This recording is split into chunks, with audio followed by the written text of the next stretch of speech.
Hi guys, and welcome back to SwitchUp. Thanks so much to all the new patrons, we've had a ton of you, and to the new subscribers. The Switch is a desert when it comes to realistic modern day shooters. People are desperate for a Call of Duty or similar experience arriving on Nintendo's hybrid. With this in mind, the developers who brought us the OK Animus have been beavering away, ready to unleash bullet battle evolution upon the world. Potentially before we, or it, are ready. Let's find out.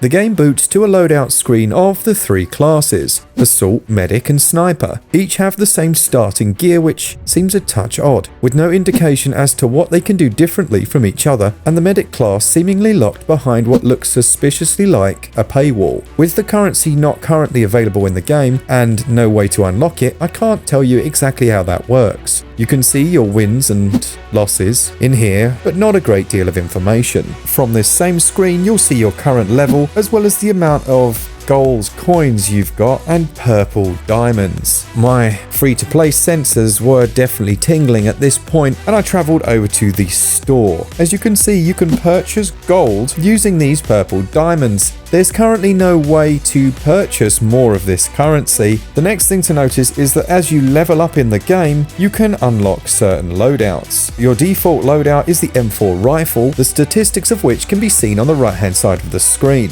When you do eventually level up, and it takes a very long time indeed, purchasing a new weapon for your loadout, or indeed training a new melee move, will cost the gold currency, so you can kind of see where this is going. There are several different game modes, but when you choose to begin a round, you aren't given a choice as to what to play. In fact, you aren't given any choices at all. You're treated to a loading screen that can take quite some time, and when and if you get into a game, you will spawn on a random team. This is where the problems begin. It controls like a standard third-person action shooter, and with the promise of a cover mechanic system similar to Gears of War, it's certainly interesting. Clicking in the right stick will allow you to sprint for a short time, and if possible, lock into cover. However, not all surfaces allow you to use them as cover. Even ones that seemingly have been positioned and placed to do just this don't let you.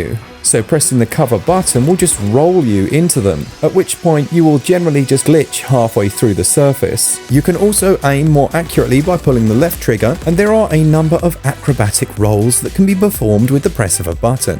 The icing on the dexterous cake is the ability to sweep kick or perform other melee moves you've purchased or unlocked, which all sounds great. However, the shooting mechanics are absolutely dire. As it stands in the current release 1.0, aiming is incredibly difficult, and although you can increase your aim, you cannot aim down sights. With the sensitivity seemingly very difficult to get just right, the crosshair has a mind of its own, and expect any motion controls because these are not available. But when you do manage to lock onto enemies, your default weapon only has 10 bullets in the chamber. And despite the ability to reload and a carrying capacity of around 60, when you run out, that's it. There's currently no way to replenish your ammunition. You'll simply run around trying to Jackie Chan your way through the rest of the round until you die, which respawns your current weapon loadout. Tapping individual shots is your best approach. You will begin to get a few kills. It's at this stage that you might learn how to also use the grenade, which has a huge area of effect.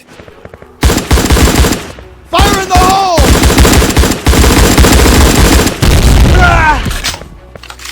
The problem is, everything's so hit and miss. There was one point that I was knocked down, and you do get knocked down, which gives you a little bit of time to potentially come back to your feet if a teammate can rescue you, but the game decided that the enemy could no longer hit me, and as such, I crawled around for a few moments as he karate kicked the air around me. I popped back up and shot him. I can only imagine the frustration he was feeling, and if I hadn't been reviewing the game, this would have been a delightful moment. Now, this is a pre-release version, so there's a lot of potential for improvement here, but so many of the core gameplay mechanics are currently seemingly broken. Not being able to go in and out of every surface for cover is a big issue. Clipping through the environment and being shot dead through cover is a big issue. And then there's the accidentally walking through the wall of a building and appearing inside and not being able to get out. Another big issue. As I mentioned, there are a few different game modes to get on board with. You have your standard team-based deathmatch modes, and even a capture and hold the area mode. The minimap in the top left corner gives you a rough idea of where your other teammates are, but the colour choices they've used make it very difficult to locate anyone. When you can find some cover, shooting from it is also slightly difficult, and you'll find yourself getting locked to the surface as enemies run around and kill you from behind. Everything in the game at this stage just feels unfinished. The levels themselves have unusual pathways, and some of the design choices just don't seem quite right, specifically from a gameplay standpoint. A prime example of this is the level where you see yourself swimming. When I saw this on the trailer, I thought it looked fantastic. However, in reality, you'll be glitching through surfaces, getting stuck, and then drowning time and time again. When you do manage to win a round, you are rewarded with a certain amount of XP, which goes towards leveling up your character, but the quantities you're given are incredibly small, so it takes a very long time indeed to actually level up. This lack of a tangible reward is another area where the game just doesn't engage the player enough, when conversely, a game like Black Ops is constantly making the player feel like they're achieving something, whether it be new weapon unlocks, classes, or skins, and it keeps the experience engaging. Bullet Battle Evolution does none of this. Gameplay scores 6 out of 20, and the controls score 12 out of 20. The game looks okay. What you don't realize from the trailers is that it offers almost a performance mode. You can turn down all the graphics settings to the lowest, and this will give you quite a steady almost 60 frames per second. However, when you play like this, the visuals take a serious nosedive. With everything turned up, light blooms, textures, and water reflections look semi-decent. However, the stutter becomes apparent with more than a few players in the round. The next problem I have with the game is that it seems very poorly optimized in terms of the clipping on the environment. You'll find your weapon poking through surfaces so that you can see hiding enemies and they can see you alike, which is a real issue in a cover-based shooter. Whenever you die, performance also takes a huge nosedive as you're treated to a black and white clip of the enemy who killed you. The textures aren't terrible, and there are times with the visuals up high where it looks quite nice, but when compared to any modern day shooter, it pales in comparison. When you factor in that in every single round I played, I managed to get myself either stuck in the scenery or glitched through a wall, the game requires some serious optimization before I could even think to recommend it. From an audio standpoint, there are some okay weapon sounds. However, don't expect any in-game voice chat. It's really the mismatch between what's going on screen and what you're hearing that's the biggest issue. When you've managed to down an enemy and you go to finish them off with a melee move, and this is what greets you, you can't help but feel like perhaps the game's not ready yet. For me, the visuals are okay, but the performance and the constant glitches and bugs are not. Visuals score 7 out of 20. The audio is average at best. It's not terrible. There are times where some weapons are actually okay, but a general lack of polish when it comes to the spatial placement of footsteps are noticeable. Audio scores 10 out of 20. The game's going to cost you £14.99, $14.99, or inexplicably €16.99.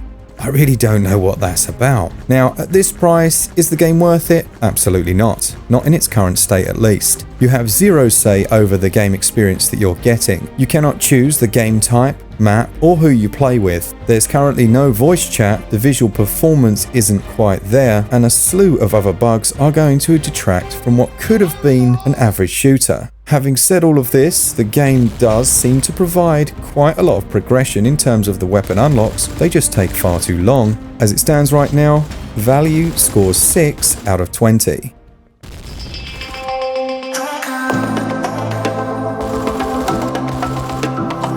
So there we have it, Bullet Battle Evolution. It could have been so good, and in fact I'm really surprised by just how poor this port has come out, bearing in mind that Animus was a semi-decent Dark Souls / boss fighting game. Perhaps the release tomorrow will come with all sorts of fixes, but when there's this many required, I highly doubt it. Bullet Battle Evolution gets a SwitchUp score of 41%. We've had a couple of less than stellar games this week, but you know what? We don't care. We try and make sure that you guys have the best possible buying experience. Thanks so much to all the new subscribers, to all the patrons who support us, and remember, we give away a free Nintendo Switch game every single month. For all things Switch all the time, keep it Switch up.